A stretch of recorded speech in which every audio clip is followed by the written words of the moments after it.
Okay, good evening. Tonight we're going to be learning Maseches Shabbos, Daf Kuf Tes 109.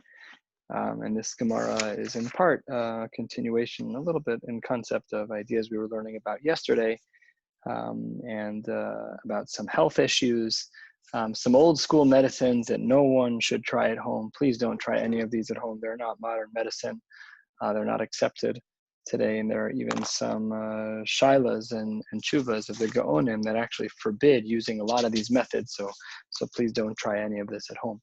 But the first sugya we're going to start with is really the first sugya of the day, which is the sugya of Natilas Yadayim. Let us jump right in. We're on the bottom of Kuf Ches Amud Beis, 2 lines from the bottom. Hu Haya Omer, who's he? Rashi points out 2 lines from the bottom, Rav Muna, and Rav Muna was the person who was just quoted a couple of lines above in a brisa, so Rav Muna therefore is a Tana. So therefore, in the times of the Tanaim, we saw the following idea.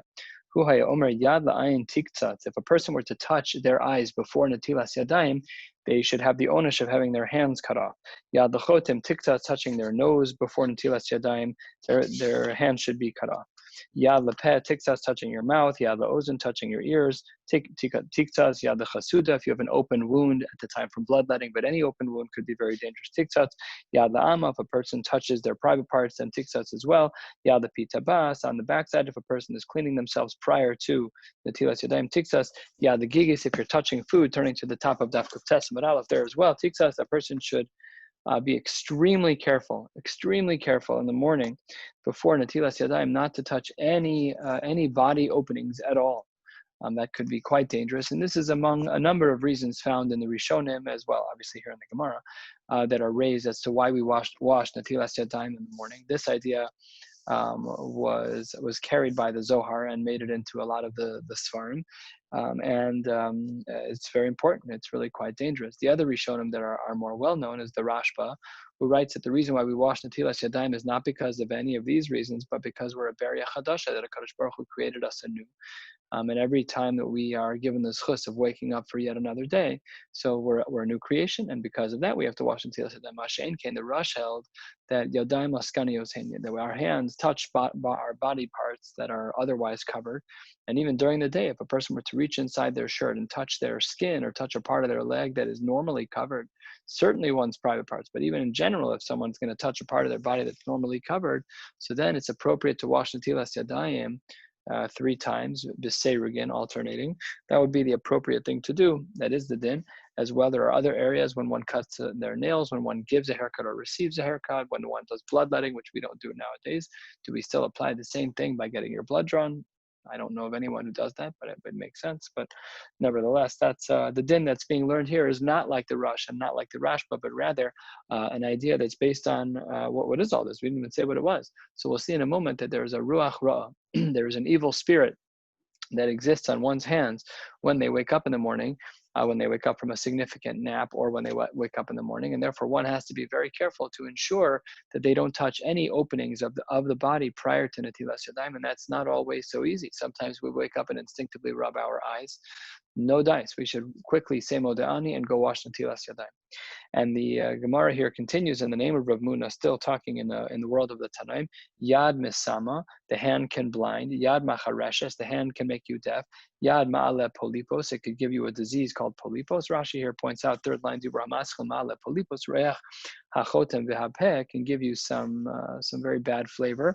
Rashi continues, V'li near the Yad La'ama, Lav, Le'inyan Shachris Nokat, El Nokat La, Elamishum, De Mevi Lidei Keri. We will learn a similar language in regards to one touching the aver, that one should not do so for other reasons because we're afraid that it could lead to arousal and therefore lead to carry. So that's why the Gemara here, according to Rashi's second opinion, the first one again defines this disease as Reach Lepeh, but we're not going to learn the whole Rashi, but Rashi does highlight the fact that Yad La'ama is its own categorical halacha, that one should be careful to minimize physical contact with the aver. Second line, Kuf Tes Amud Aleph, Tanya Reb Nasan Omer, Bas Chorin hi Zo. This Ruach Ra is a Bas Chorin. She can go anywhere, Umak Pedes, and it's very particular. Ad, how do you prevent it from doing its damage? Ad Sheyirchotz Yadav Gimel Pe'amin. That's how you take away the power of this ruach ra. The Mishnah Brura quotes the shita of the Gra and Maaseh that one should wash Netilas Yadayim 4 times on each hand. What is the Gemara saying here? 3. 3 is enough to extract it from your hands, but then into the water that's on your hand. So the Gra held that we needed 1 more time of alternate hand washing, a 4th time, to make sure that we remove all of the tuma. So if you are a Gra follower, then you should be washing your hands 4 times a day. And if you're a Mishnah Brewernik, then you should be washing your hands 3 times a day. Amar Rav Yochanan, Puch Mavir Bas Melech. Bas Melech is a name Rashi here points out. I think it's Rashi. Maybe not. I saw it somewhere else.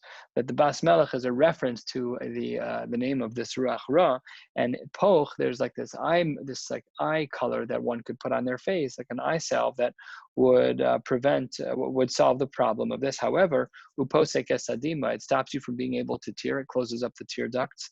Umar Beser Ba'afapayim, and it also will increase the hair that's on your eyelids. So yes, there's a good medicine for the Bas Melech. There's a good medicine for the Ruach Ra by the eyes. But it does come with some side effects, so please make sure to read the bottle. Tanya Nami Hachi, the Brisa says the same thing. Rabbi Yossi Omer Poch Mavir Bas Melech. This thing that you can put on your eyes would help. It would help with the Ruach Ra of Bas Melech of this dangerous Ruach Ra. However, Uposek Esadima, it stops your tears from coming. Umar Beser Be'afapayim, and also increases hair. Now we're going to jump into some sugyas about what types of medicines are allowed to be used on Shabbos. If a person's not feeling well and they want to have a cup of soup, so that's not refuah. That's a food that everybody eats, and we're going to be learning more about that tonight. Let's get going. We're about 8 lines down on the top of Kuf Tes. Amar Aleph, Amar Mar Ukva, Amar Shmuel. Alin ein bahen mishum refuah. Alin is a type of herb, and it doesn't actually do anything for you. So therefore, you're allowed to take it. Amar Rav Yosef Kusparta, which is coriander. Ein ba mishum refuah. That as well is something that you can take on Shabbos. It doesn't enter into the realm of actual medication. Amar of Sheshes, kashos, which is hops, as in what is often used in beer. Ein ba mishum refuah. There is no healing power in that, and therefore you're allowed to take it on Shabbos. Amar of Yosef, I don't really know. Kusparta, afilu ledidi kashali.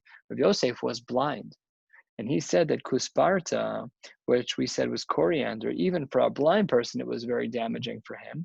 And on the flip side, Amar of Sheshes, who was also a blind person, gargina, Rashi says here just to the right, 1 line down, Gargina, he says Oroga, and that is actually, if you look in the Hagos V'Tzionim here on the side of the page, I'll read it. Tzemach Bal Prachim, it's a flower it's a growth that has flowers, Levanim Otzehovim, white or yellow flowers, and Vitam Odoma Lechardal. So this Gargina was some type of mustard flavored type of growth, a flower of some kind. And there he said, Afilu Lididi Malid, and even by me, even by Rav Sheshes, who was blind, he said even this type of flower would be helpful for him. It made his eyes feel a little bit better.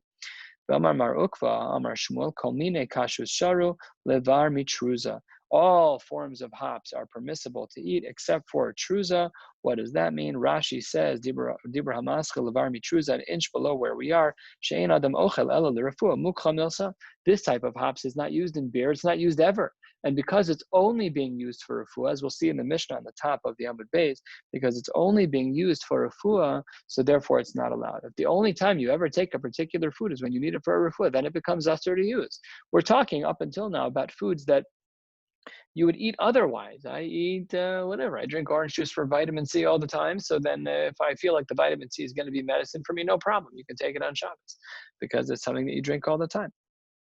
The Gemara either interjects here or continues. Machlokas Rashi and Tosfos. Amar Rav Chizda, Shrika Tavya Shari. One is allowed to baste meat on Shabbos, no problem at all. Pi'apue be'e aser, but one is not allowed to scramble or to prepare an egg. That is not allowed. Okay, so let's talk about the Rashi and Tosfos here. Rashi says that this is a side din that has nothing to do with anything other than Hilchos Bishul. And Tosfos says, what are you talking about? Look at the flow of the Gemara. Everything here in the Gemara so far is talking about health, and all of a sudden you enter in Rav Chizda in the middle of nowhere that's talking about a sugya about bishul? Do we say that basting is going to violate the issur of bishul? Rashi gets into the details here. Tosfos says that that's just not what's happening here. Shrika Tavia, Tosfos Dibramas, Shrika Tavia, the third Tosfos. Pirsha Benu Chananel Mayim Shemisanim Mimei Avatiach. It's a watermelon juice. Vishosim Kadei L'Shalshal, and it would help a person to go to the bathroom. So Tosfos says that this sugya is just staying on task, and Rashi says this is talking about a parenthesis type of sugya in the middle of nowhere. Either way, Debisu de Zeiri, the wife of Zeiri of the Lolachia Barashi v'lo achal, she made a food that she basted within the parameters of what the Gemara said in the name of Rav Chizda. Rav Chizda said it's permissible to do the basting of a meat on Shabbos, so she prepared that food for Chia Barashi, and he didn't eat it.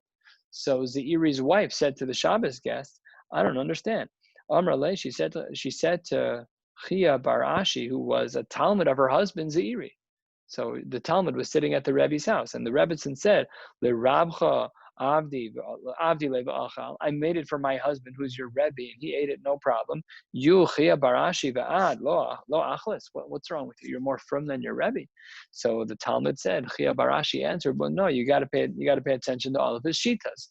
Zeiri had a particular shita. Zeiri l'tame Damar Zeiri nosin adam yain salul u'mayim salulim. One is allowed to take clear wine and clear water. Letocha mishmeres b'Shabbos ve'eno choshesh.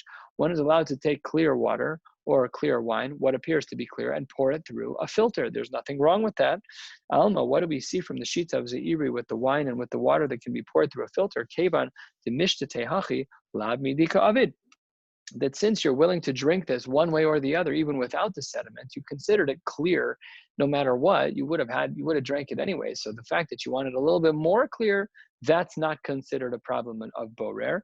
And therefore, Hachanami here too, what the Zeiri were to hold, in this case of Rav Chizda, of the Shrika Tavia Shari, where one was basting the meat, that because Hachanami Kevan de Mischil, because he would have eaten it no matter what, Hachi, Lav Midikavi, then the basting didn't do anything. I would eat it with the gravy and I'd eat it without the gravy. So basting on the gravy has no bearing. That was a sheet of Zeiri, but Chia Barashi didn't hold that way. Parenthetically, and an important one at that. This is where one of the Mari Makomos that we use to allow, for example, the use of a Brita filter on Shabbos, or to use a filter, one of the small little filters that we have by the water savers that we have inside a lot of our faucets. They filter. It's true, but if I would have drank that water even without that filter, then that's not considered borer. If the only way you'd ever drink water is with a Brita filter, so then the Brita filter is borer for you. And this is a rare scenario where we apply the subjective tendencies of the individual to the Hilchos Shabbos of borer. Because by me, I'll drink water from anywhere. So if I'm going to drink water from anywhere, then I can use a Brita filter. But if you're a makbid, then you're not allowed to drink water out of a Brita filter, because that would be borer. That's mamish des Gemara, where Chia Barashi is explaining the shita of Zeiri as to how he looks at drinking wine that was poured through a filter. Middle of the page. Hold on. Kuf Tes Amud Aleph. Hold on. There's it says, I heard that the Zeiri, the Talmud married his Rebbe's wife. He was nipped already. The Talmud married the Rebbe's wife. I didn't know was that. His wife. Because otherwise, why would he be sitting there with that? Where was his Rebbe then to say anything? Didn't know his Rebbe wasn't in the house. The wife of Reb Meir speaks all the time. The Bisu the Reb Meir speaks all the time. Bruria. Okay, yeah. I didn't think twice about it, and I didn't see it in the Mar Makomos, but thank you for sharing. Yeah, that's a good addition here. The Gemara here, the Rashi here doesn't talk about that, does he? I don't think so. At least Stefanski spoke it out in his shir. Yeah, thank you. Thank you for adding. Middle of the page, Kuf Testament Aleph. Amar Mar Ukva, Misha Nagfa Yado Rago, a person gets injured on their hand or on their leg. Tzomsa Beyain Ve'eno Choshesh, they are allowed to soak their injured hand or leg in wine, and there's no halachic problem with that. It's not really medicine. Ibayalahu, somebody asked him, what about challah? Challah mai, what about vinegar? What about wine that became challah? What about vinegar in general? Would that be more medicinal, or would it be similar to wine and that is permissible? Says the Gemara, Amar of Hillel, le Rav Ashi. Hillel says to Rav Ashi, if you look at the generations here, they don't, Rav Ashi was toward the end, Mar Ukva was a little earlier. So this conversation was asked later. The Ibayalahu was on Mar Ukva's statement, but at a later time. So Amar Rav Hillel Rav Ashi ki havina be Rav Kahana amre chalalo, that you're not allowed to soak your foot, you're not allowed to soak your hand an injured foot or hand in vinegar, that's considered too medicinal. Omar Rava, Bahani B'nai Mechuza, Kevin de Mefanke, the people who lived in Mechuza, they were very particular. They were very picky people, and they were very sensitive. So therefore, afilu chamra nami masilu. By them, even the wine would be considered something that they would only use for healing purposes. And because of that, this particular wine, they drank wine, but this particular wine that they would use as a healing tool, so then they were more particular. So by the B'nai Mechuza, they couldn't even use wine. Ravina ikla lebe Ravashi chazia dedricha lechamra agava de kare. Ravina went to the house of Ravashi, and he saw that dricha lechamra, that a camel, not a camel, a donkey, was drichale, stepped on agava de kare, stepped on the top of his foot, and he crushed the top of his foot. And he saw that he was soaking his foot in vinegar. So he says, Omar lei, I'm sorry your foot hurts, but we have some halachic issues to tend to. Lo savar lamar lahada amar Rav Hillel chalalo. We just saw earlier that Rav Hillel taught this din to Rav Ashi, that you're not allowed to use vinegar as a healing tool. Amar lei gav hayad v'gav haregel shiny. That when it comes to the hands and when it comes to the feet, those injuries are considered more critical. That brings us to an important Rashi. Rashi dibra hamaschel shiny, an inch below where we are. Rashi says, Shemakaso kasha umesukan umechalal lenalav es haShabbos. One is allowed to be mechal Shabbos for a limb. If there is a danger to a limb, then one is allowed to be mechal Shabbos for sure. No question about it. That is halacha l'maisa as well. The Gemara continues, Zika de some say the story actually went a little bit different. It wasn't that he saw that his hand or that his foot in this case was soaking in vinegar. Ika de amre chazia de katsamis la bechamra. No, it wasn't in vinegar, it was in wine. Amar leilo savar lamar lahada amar rava. Hani b'nei mechoza kevin mefanke afilu chamra nami maselahu. Umar nami hamefanek. You yourself are particular like the b'nei mechoza. Didn't you learn the din of Rava, that the people of b'nei mechoza were considered very sensitive and particular, and by them they wouldn't even use the wine. So how could you have your foot in the wine? You're particular also, just like the B'nai Mechoza, answered the Gemara. Amarle gav hayad v'gav haregel shiny, similar answer, but with one more mari makom. Dama Ravada bar Masna Amar Rav. Gav hayad v'gav haregel. Harehin kemaka shel chalal. When they are injured, it is like having an internal injury. U'mechalalin alehen es haShabbos. And one must be mechal Shabbos when there is an injury to one's hand, a significant injury to one's hand, or to one's foot. 8, 9, 10 lines from the bottom, beginning of the line, one is allowed to soak themselves in the waters of Gerar, b'mei Chamtan, b'mei Asio, b'mei Tveria, these various locations where there were waters. Now, we already learned in this Masechta that one is not allowed to soak themselves in water on Shabbos in full, their body, even in cold, where we're machmir. However, here it's a little bit different because, as some of the Rishonim explain, this was prior to that gezerah of not soaking one's whole body in the water. And that's why this Gemara is even possible, because it predates that rabbinic injunction of soaking one's whole body into water. So anyways, the Gemara here says it's not considered refuah to go into those waters. However, aval lo b'yam hagadol, one cannot go into the yam hagadol, the lo b'mei mishra. You also can't go into water that was used for laundry. That would be used clearly for specific medicinal reasons. V'lo b'yam hashel Sodom. And as we learned yesterday about the salt concentration of Sodom, that no human being ever drowned there, one is not allowed to go into that water as well because it's healing. Says the Gemara, Uraminhu, we have a contradiction in Tanaic sources. Rochtzim b'mei Tveria, that matches up. We said already that it were Rochtzim b'mei Tveria, but this source writes that you are allowed to also be Rochitz uviyam hagadol, and that's not what we just learned. So now we have a contradiction where the initial Tana Rabbanan that we learned 3 lines ago says that yam hagadol is off limits, but here it says Rochtzim b'mei Tveria v'yam hagadol. And the rest of the source aligns of alo b'mei mishra v'lo b'yam hashel Sodom. So it says the Gemara, last of the short lines, kasha yam hagadol yam hagadol. We see 2 Tanaic sources that say the opposite things. The first says that one is allowed to be rochetz in the yam hagadol because it's not considered to be like that it looks like a refuah. And one says that one is allowed to soak in the yam hagadol. So which one is it? We have to figure out which one is right. Answers the Gemara, first of the long lines, Amar Rav Yochanan, Lo kasha harab Meir harab Yehuda. This is simply a machlokes in the Tanaim in regards to another sugya, by a sugya of Tuma. And that should already set off a bell. Are we going to be learning Shabbos from Tuma? We're going to ask that question on the top of the next Amud. But let's see what the Mari Makom is here that the Gemara is trying to answer, that Rav Yochanan is trying to answer in order to solve this contradiction of whether or not the Yam HaGadol is an appropriate place for one to be on Shabbos. Says the Gemara, Ditznan, what does the Mishnah write?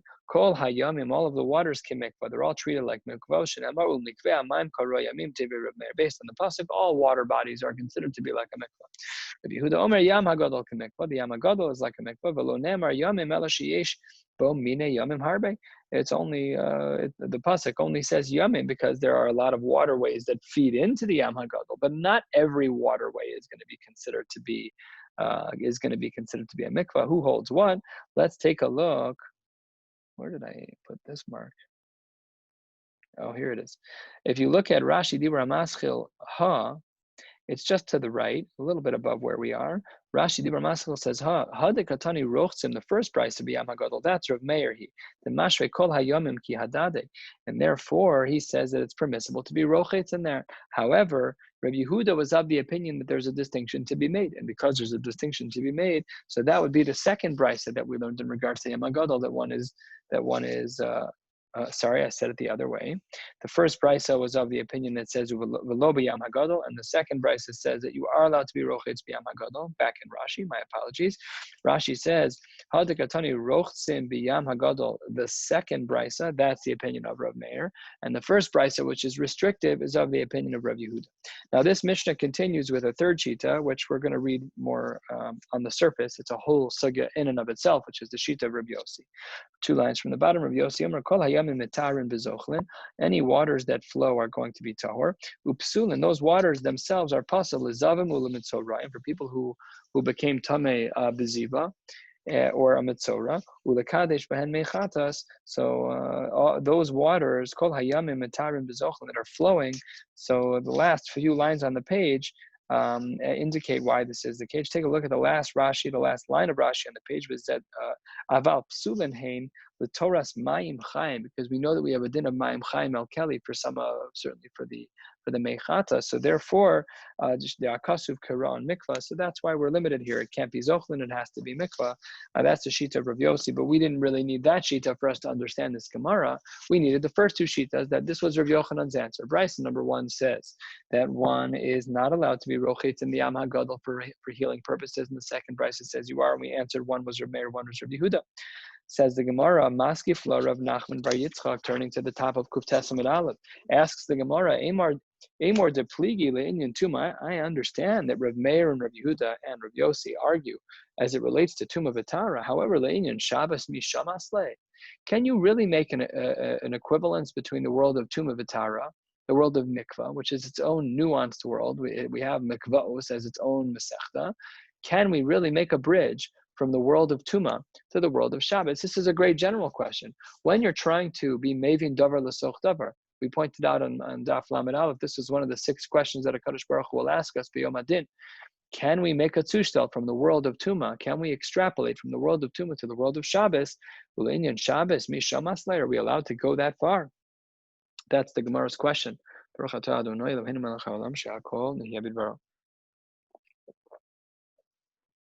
So the Gemara says, embraces the question and pivots and goes to answer number 2. Again, same contradiction.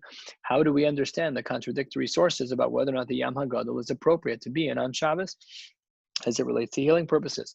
Top line, Elo Amar Rav Nachman Bar Yitzchak Lo Kasha, Ha Dehishtahe, Ha De Lo Ishtahe. It depends how long you spent in the waters of the Yam HaGadol. If you spend a long time in the waters of the Yam HaGadol, then it's indicative of the fact that you're there for refuah. And if you're only there for a short time, then it's not problematic. So it says the Gemara, that answer is flimsy. That answer doesn't work. But Mayu Kimta Levasrai. So how did you give this second answer? The Lo Ishtai, that you weren't in there for a long time, and that's when it became permissible. The Lo Ishtai, I feel b'mei mishranami. But if you're only going to be in there for a second, I can also just go into the dirty laundry water, which otherwise has medicinal purposes. But if I only hop in for a second, that's not medicinal. I'm just trying to cool off. Granted, the waters that may have some soap in them, but that should be mutter. Why? To Hatanya, the Brisa writes, Rochtim b'mei Tveria u'b'mei Nishra u'v'yom ha'shel stone b'afal pi sheyesh lo chatat. And even if you have scabs Birosha, you have injuries, you have cuts, it's still permissible. When shaloni shtahe, when you're not in the water for a long time. So what do we see? We see here that May Mishra is permissible when you go in for a short amount of time. So your answer of saying that the Yam HaGadol is mutter only when you're there for a short time, and the Yam HaGadol is usher when you're there for a long time, that answer doesn't work, because we have a brisa that would say that if that were to be the answer, if the distinction is how much time you spend in the water, so by May Mishra it should be permissible. There's no reason why that shouldn't be allowed. Therefore, but had you stayed a long time, it would have been usher. So therefore, the Gemara pivots a third time, trying to figure this out. Ella Yam Hagadol, Ayam Hagadol Lokasha. The reason why these two brises are not problematic is because Habe Yafin Shebo, Habe Rayin Shebo, because there are different parts of the water. Some parts of the water are very nice, and if you're going into the parts of the water that are very nice, so it's nice to cool off in nice waters. But if you're going into parts of the waters that are particularly not so nice, so then there must be a reason why you're going there, and that would imply that you're going there for refuah, and that would be problematic. May Mishra and May Mishra Nami Lokasha, and now we have two brises that indicate that May Mishra doesn't agree with one another, though we already answered this. This line is a little difficult to understand why the Gemara felt the need to answer, because it answers with an answer we saw already. Hadi Ishtahi, Hadi Lo Ishtahi, one brisa where it says that May Mishra is permissible is where you're only in the water for a short time when you're in the laundry water. So it's permissible to be in the laundry water if only for a short time, because then no refuah is taking place, but to be in that water for a long time would be problematic. This next Mishnah is going to sound pretty cryptic until we get into the Gemara itself. So I'm not going to be translating a lot of the words, because the Gemara will do the hard work. So let's just learn this Mishnah at face value. Ein ochlin izvion. We'll learn in the Gemara what that means. You're not allowed to eat izvion b'Shabbos lefi she'eino machal brim, because normal people don't eat that food. If you want to go eat a whole slew of medications, that's not okay. You can't eat a food that's specific to healing. Let's say that people thought that apples were the solution. They never ate apples ever. Apple was a medicinal food, let's say. So then you can't eat apples on Shabbos. Of course, we're allowed to eat apples because we eat them all the time. But a food that's not machal brim, that healthy people don't eat, so that's not allowed. Aval ochel hu es yoezer. You're allowed to eat yoezer. We'll see in the Gemara what that means. V'shose abuv roeh. And you can also drink this drink called abuv roeh. We'll learn in the Gemara what that means. Kol ha'ochlin ochel adam l'refuah. Any food that is normally eaten can be eaten for refuah. Any drink can be drunk. However, chutz mimei the waters of a palm tree, v'kos ikrin, and a cup of liquid that's drawn from the roots, that's also not allowed. Mibnei shehem niroka, because people who have jaundice would specifically drink those things. Again, these are not modern day solutions. Modern day solutions are very different. We deal with jaundice all the time. We do it with lights and with vitamin D and with the baby getting fed more frequently, but not with any of these types of foods. Aval, while true that you cannot drink mei dekalim and kos ikrin, aval shose hu mei dekalim letzamo, if the reason why you're drinking it is because you're thirsty, and that's what's in the pitcher on the table, then that's permissible. The sach shem and ikrin shelo derfuan as well, one is allowed to take from the root that one is otherwise not allowed to drink from for refuah. One is equally allowed to use the oil of the shem and ikrin, the oil that will be extracted from the root, as long as it's not for refuah. Opens the Gemara 10 lines down, Kuf Tesam Beit. Amar of Yosef, Ezu Avrisa Bar Hemeg. When the Torah talks about an Ezo, like literally the psuk, Ezo Vushni Solas, like that, when we talk about that in the Torah, that's Bar Hemeg, that grows in an area which is called Bar Hemeg. Izavion, like our Mishnah talks about, that's Avarta Bar Hing.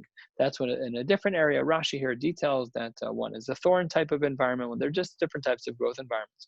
Ula Amar, that the one that's referenced in the Torah, that the Ezo is Maro Chivra, that's talking about white sage.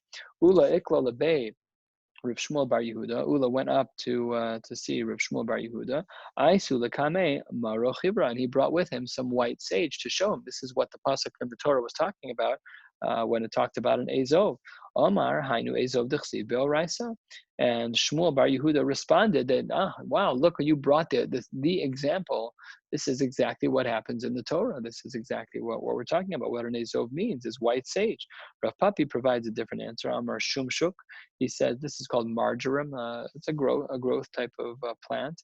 Amar Rav Yirmiyah Medifti Kavasi de Rav Papi Mistabra. He agrees with this last opinion that the Ezov in the Torah is referred to as shumshuk.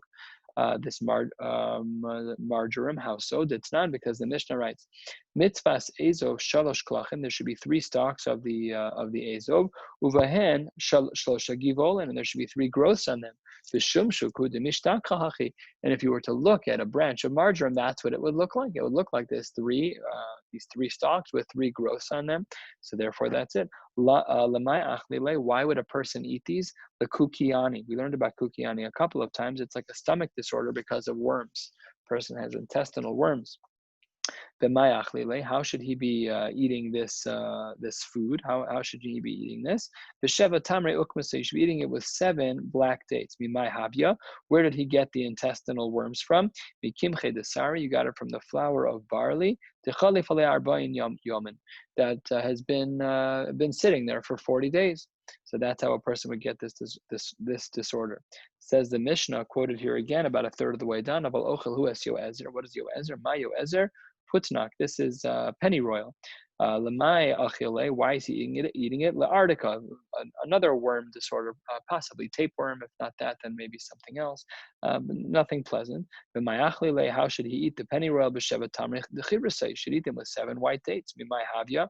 How did he get this? How did he get this problem that he now needs? How did he get the tapeworms? Says the Gemara, me'umsa, from eating raw meat. Umaya ali barekna. If you eat raw meat and drink water on an empty stomach, it could lead to that problem. Umi bisra shamna aliba rekna. If you eat fatty meat, then on an empty stomach, that could cause that problem. Umi bisra de Torah, if you eat ox meat, which is a very tough meat to digest, aliba rekna. Umi amgoza aliba rekna, if you eat a certain type of nuts on an empty stomach as well. Umagire de rubia, these are stems of fenugreek, aliba rekna, on an empty stomach. And then in all of those circumstances, umashti maya abasrahu, in all of those cases, that's how you could get these tapeworms. What if you don't have this solution of the yoezer, of the pennyroyal, and eating it in that particular way with the 7 white dates, the elo? Okay, livla tachle chibrusei, should eat white cress. V'ilo, if you don't have even that. Next step, leise b'sa'anisa, you should fast. V'leise bisra, shamna, you should get a fatty piece of meat. V'lishte agomre, you should put it on top of coals. V'leimit garma v'ligmachala, and you should suck out the flavor of the meat once it's been cooked a little bit. V'ligmachala, and then you should also drink some vinegar, and this will help to get rid of the tapeworm. Says the Gemara halfway down, some say that no, you shouldn't drink the vinegar because that is not good for your liver.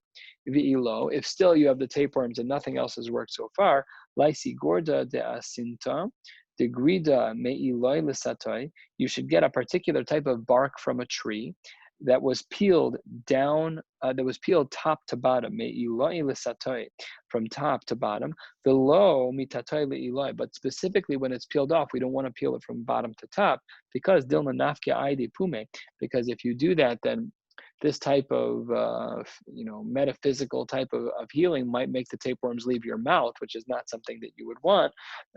So then that would not be good. Then you take this bark, and you should boil it in beer at twilight, toward the end of the day. Tomorrow, you should pinch your nose, close your nostrils, and drink this. When a person then has to go to the bathroom, they should do so on this particular wood. That is how one will get rid of tapeworms. If you have tapeworms, please see a medical professional. This is not the way to go about it. We're not allowed to use these types of healing methods.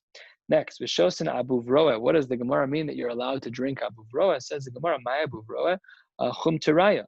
That's great. Maya chum teraya. I don't know what that means either. Answers the Gemara, chutra yechida. It was a tree that really didn't grow branches. It just looked like one tall tree with no branches, looked very bare.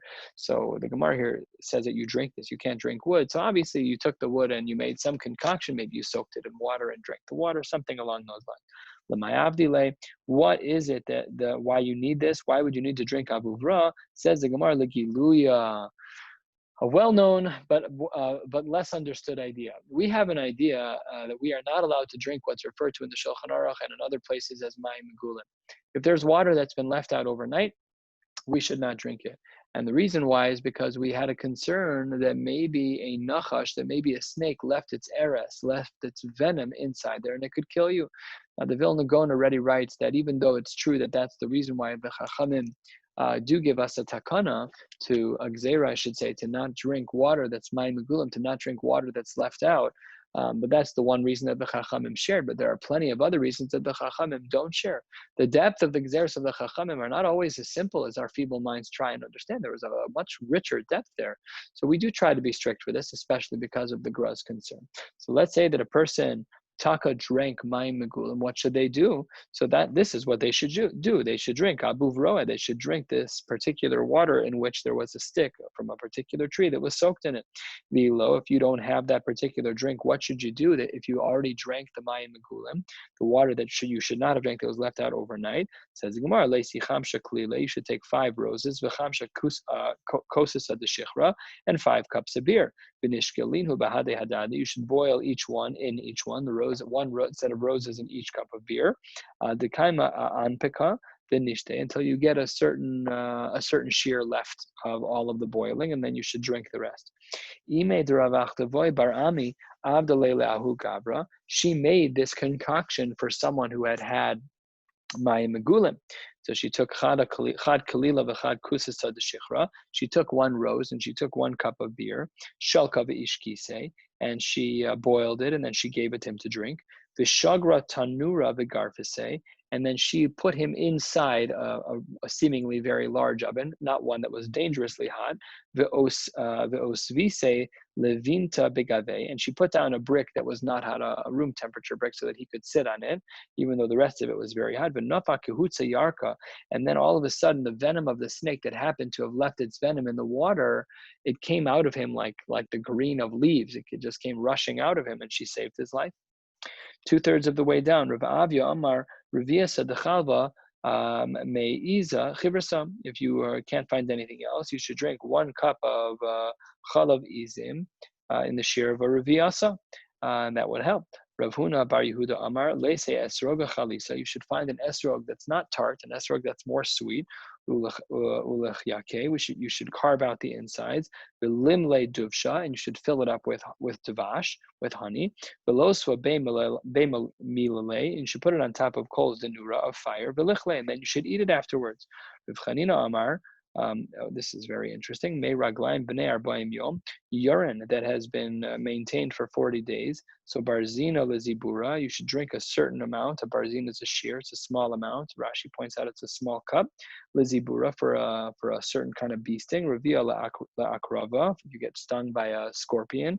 You should drink that as well. Palga riva legiluya. This is our case, and the reason why this Gemara is brought here for mayim megulim. This is another option to drink a palga of the revio, half of the fourth, an eighth of the shear of whatever it is that's for mayim megulim. Revia afilu l'kshafim malu, and not only that, but this amount would even work for kshafim if someone that said something bekishuf on you, so that would work for you as well. Afilu l'kshafim malu. Last line for the night. Amar Rav Yochanan. Anigron, which is it's a liquid in which spinach was cooked. The avangar, which is a particular type of herb. We don't know exactly what it is. Visiraike, which is balsam. Ma'alu, if you use these will help you. Bein legiluya, bein lekshafim. This will work for both in regards to drinking mayim megulim or for kshafim. That's where we're going to stop for tonight. Tomorrow, just to give you a little header, the first line is someone who swallows a snake. A snake. Haiman de balachivia. So what do you do if you actually eat a snake? It's a very bad idea. So we'll find out tomorrow night. We're going to stop here. Wishing you all a beautiful, beautiful night. Yeah.